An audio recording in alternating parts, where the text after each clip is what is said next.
Aujourd'hui, nous plongeons au cœur d'un dossier qui fait vibrer les chancelleries de Paris à Kinshasa en passant par Kigali et Québec. Nous analysons un développement diplomatique majeur, un séisme politique silencieux qui pourrait redessiner l'équilibre du monde francophone pour la décennie à venir. La République démocratique du Congo s'apprête à poser un acte fort. Elle s'apprête à présenter Juliana Lumumba comme candidate officielle pour affronter l'actuel secrétaire général de l'OIF, Louise Mushikiwabo.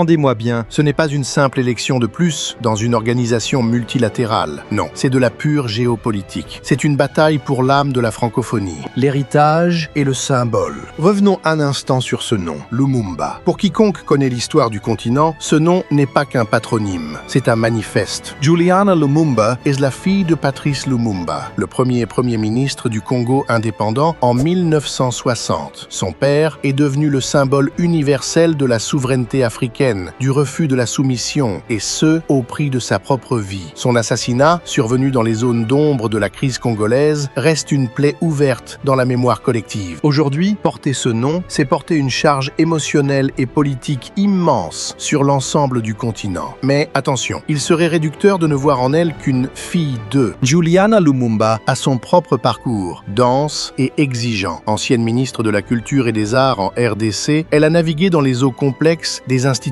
diplomatiques et économiques africaines. Elle parle plusieurs langues, elle maîtrise les codes et elle a déjà représenté les intérêts congolais sur la scène internationale. Le choc des titans. Kinshasa contre Kigali. Maintenant, regardons de l'autre côté de la table. Depuis 2019, le poste est occupé par Louise Mushikiwabo. Ancienne ministre des Affaires étrangères du Rwanda, elle incarne une autre vision de l'Afrique, celle d'un Rwanda moderne, efficace, technologique, mais aussi un pays dont l'influence diplomatique dépasse largement sa taille géographique. Elle sollicite aujourd'hui un nouveau mandat. Elle a pour elle l'expérience de la gestion de l'OIF et une connaissance fine des arcanes de l'organisation. Mais ce duel intervient dans un contexte extrêmement sensible. Nous ne pouvons pas ignorer l'éléphant dans la pièce. Les relations entre Kinshasa et Kigali sont à leur point le plus bas. La crise sécuritaire dans l'est du Congo, marquée par les activités du mouvement M23, a créé un fossé diplomatique profond. Donc, lorsque le gouvernement de Félix Tshisekedi décide de présenter Juliana Lumumba face à Mushikiwabo, il ne s'agit pas uniquement d'un choix administratif ou de bonne gouvernance. Il s'agit d'influence. Il s'agit d'un symbole. Il s'agit de savoir qui, aujourd'hui, est légitime pour parler au nom de l'Afrique francophone. L'OIF. Plus qu'une langue, un levier de pouvoir. Pourquoi ce poste est-il si convoité? Rappelons ce qu'est l'Organisation internationale de la francophonie. C'est un bloc de 88 États et gouvernements membres. C'est une tribune qui promeut la langue française, certes, mais c'est surtout un espace de coopération démocratique, de développement économique et d'échanges culturels. La secrétaire générale est le visage de cette institution. Elle oriente la stratégie, elle décide des priorités, qu'il s'agisse du numérique, de l'éducation des filles ou de la médiation dans les crises politiques. En présentant Juliana Lumumba, la RDC envoie un message clair au monde. Nous représentons l'héritage de la dignité africaine.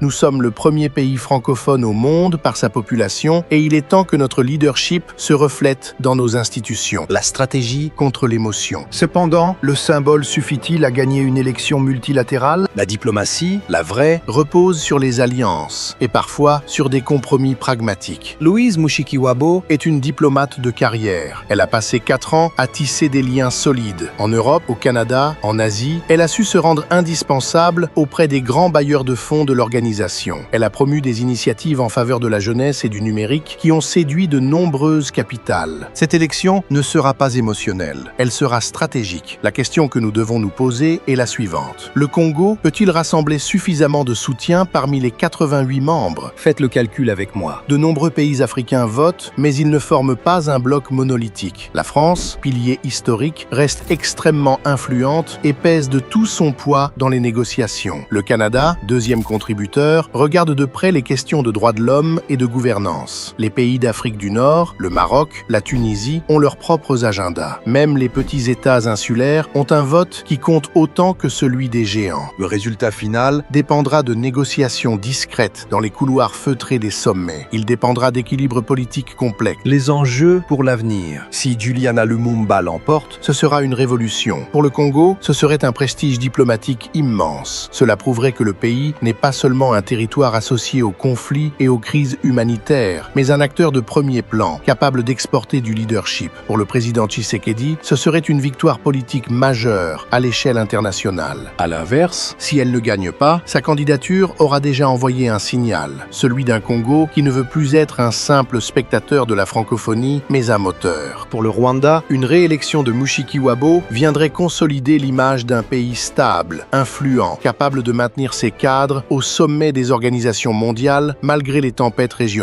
Une bataille de récits. À mon analyse, il ne s'agit pas simplement d'un duel entre deux femmes, ou même entre deux pays. C'est une bataille de récits. À côté, nous avons la continuité institutionnelle, l'expérience et l'efficacité diplomatique représentées par Louise Mushikiwabo. De l'autre, nous avons le renouveau symbolique, l'héritage historique et la quête de dignité portée par le nom Lumumba. Les deux arguments sont puissants. Les deux visions ont leur place. Mais en politique internationale, les cœurs battent pour les symboles, tandis que les mains signent les votes par intérêt. Il faudra observer de très près la position de l'Élysée, celle d'Ottawa, les blocs de la CEDEAO et de la SADC. Parce qu'en diplomatie multilatérale, les alliances peuvent basculer en une nuit sur une promesse ou un nouveau partenariat. L'entrée de Juliana Lumumba dans cette course change définitivement le ton du débat. Elle réintroduit l'histoire avec un grand H dans une arène contemporaine. Elle oblige chaque État membre à se demander quel message voulons-nous envoyer au monde. À un moment où les institutions africaines redéfinissent leur rôle sur l'échiquier mondial, cette élection marquera un tournant. La continuité va-t-elle l'emporter ou le symbole va-t-il redéfinir le leadership francophone ?